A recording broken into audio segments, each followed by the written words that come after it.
નમસ્કાર માન્યવર, તમારા પાસે આવેદન પત્ર લઈને અમે આવ્યા છે. ત્યારે સોમનાથ બેંકર સૂર્યવંશી છોકરાની મૃત્યુ એટલા માટે થઈ છે કે ભારતનું બંધારણ બચાવવાની કોશિશ કરી અને એ કોશિશ એટલી બધી એની હતી કે પોલીસ દ્વારા એટલી ખરાબ રીતે તમને હું વિડીયો બતાવું તમે વિચલિત થઈ જશો. અને આવી ઘટનાઓ છાસ વારે અમારા સમાજમાં થાય છે. ત્યાં રાજસ્થાનના માળોદરાની અંદર એક નાની બાબતની અંદર એ છોકરાનું મર્ડર થઈ ગયું. 24 કલાક સુધી પોલીસ કેસ નોંધતી નથી અને કેસને રફા-દફા કરવામાં સંપૂર્ણ તાકાત લગાવવામાં આવી. સામાજિક સંગઠનો જ્યારે લડે છે ત્યારે ન્યાય બહુજન સમાજ અને દલિત સમાજ, અનુસૂચિત જાતિ સમાજ, મુસ્લિમ સમાજને પણ આંદોલન કર્યા પછી સાહેબ તો આપણે આ કેવા મહિલા ભારત મહાન દેશમાં જીવી આવ્યા, કેવો મહાન દેશ છે આપણો કે જ્યાં શોષિત વંચિત પીડિત લોકોને ન્યાય લેવા માટે પણ તડપવું પડે છે. અમે તમારા અહીંયા સૂચન લખેલા છે આવેદન પત્રની અંદર કે એસસી એસટી સમાજ પર જો જુલ્મ સિતમ થાય તો સરકાર આગેવાની કરે, ટીવી મીડિયા બસ પર બેનરો મોટા મોટા હોર્ડિંગ મારે. જે રીતે સરકાર પોતાના પ્રચાર પ્રસાર માટે મારી રહી છે કે અનુસૂચિત જાતિ સમાજ, અનુસૂચિત જનજાતિ સમાજ પર અત્યાચાર કરવો એ રાષ્ટ્રીય દ્રોહ છે, એ ગંભીર ગુનો છે, ગુનાની સજા બહુ ખરાબ છે. એટલે કોઈ પણ આ ગુનો કરવો નહીં, કારણ કે સરકાર દ્વારા છાસ વારે એ લોકોને ટેબલ જામીન આપી દેવા. તમારા પાસે કે બંધારણ સંસદ સભામાં પાસ થઈ ગયેલા છે કાયદાઓ, છતાં પણ સરકાર માનતી નથી અને એ તમારા અંડરમાં પણ આવે છે.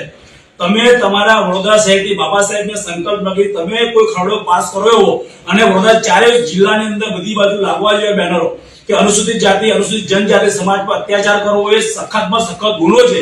આવું તમે પહેલ કરશો તમને જે બીજા પર કરશે, કારણ કે અમે આશા તમારા પાસે આવી, કારણ કે બાબા સાહેબ આંબેડકરે કીધું છે એટલે અમે સંવિધાન દાયરામાં બીજું અમારા બાબા સાહેબ બીજું અમને કીધું છે કે અધિકાર માંગે છે કે બધું છીનના પડતા. તો જો અમે છીનવા માટે નીકળ્યું સાહેબ તો હવે અમે બહુ શાંતિથી અહીં ગાડી આવ્યા છે, ઘણી બધી વાર આવ્યા, પણ હવે અમારાથી અમારા માથું ડૂબ્યું, બીજું માથું, ત્રીજું માથું ડૂબી ગયું. બહુ સહન કર્યું અમે લોકોએ, 5000 સહન કર્યું, હવે સહન કરવાનું આવતું નથી. તો આપને અમારી આ છેલ્લી નમ્ર અરજ છે, વિનંતી છે, તાત્કાલિક ધોરણે કાલથી જ હોર્ડિંગ બેનર બનાવડાવો કે અનુસૂચિત જાતિ, અનુસૂચિત જનજાતિ પર કોઈ પણ અપરાધ થાય પોલીસ તાત્કાલિક ધોરણે કેસ કરે, 7 દિવસ સુધી તેને છોડવામાં ના આવે, પૂરેપૂરી તકેદારી કરવામાં. અમે નથી કહેતા પણ સરકાર એને તકેદારી કરે અને સાચા આરોપીઓને પકડવા એવી અમારી માંગણી છે. અને અમારા આવેદન પર એમાં અમે સુઝાવ પણ તમને આપેલા છે. તો અમે અમે રાખીશું કે તમે એને સાંભળશો, જોશો અને કાયદાનો અમલ કરશો, કારણ કે અમે લગભગ તમને ઘણા બધા આવેદન પત્ર આપ્યા છે. લાસ્ટ ટાઈમ જયારે અમે મુખ્યમંત્રીને આવેદન પત્ર તમને આપવા માટે આવ્યું ત્યાં અમે પહોંચ્યા, તમને ખબર પડી કે તમારો લેટર ત્યાં સુધી પહોંચ્યો જ નથી સાહેબ. તો અમે આશા કોની પાસે રાખીએ? મુખ્યમંત્રી પાસે તમારો અહીં કોઈ લેટર નથી આવ્યો, બરાબર? તો છતાં પણ અમને મુખ્યમંત્રી સાહેબે સમય આપ્યો સાહેબ, તો અમારા લેટરનું યોગ્ય જગ્યાએ જાય. અમે તમે અમારા રાજા જિલ્લા, તમારા પાસે આશા રાખીને કોના પાસે આશા રાખીશું? તો આપણે વિનંતી છે, અમારી અરજીઓ, અમારી માંગણીઓ સાંભળો. નગર અમે એસસી એસટી થઈને 50% સંખ્યા જો આ લોકો રોડ પર નીકળ્યા તો અસ્તવ્યસ્ત સરકારની વ્યવસ્થાઓ નષ્ટ થઈ જશે. તો મહેરબાની કરીને અમને સંવિધાનના દાયરામાં અમે કામ કરી આપણી પાસે આશા રાખીએ છીએ અને અમારી માંગણી પૂર્ણ કરવામાં આવે.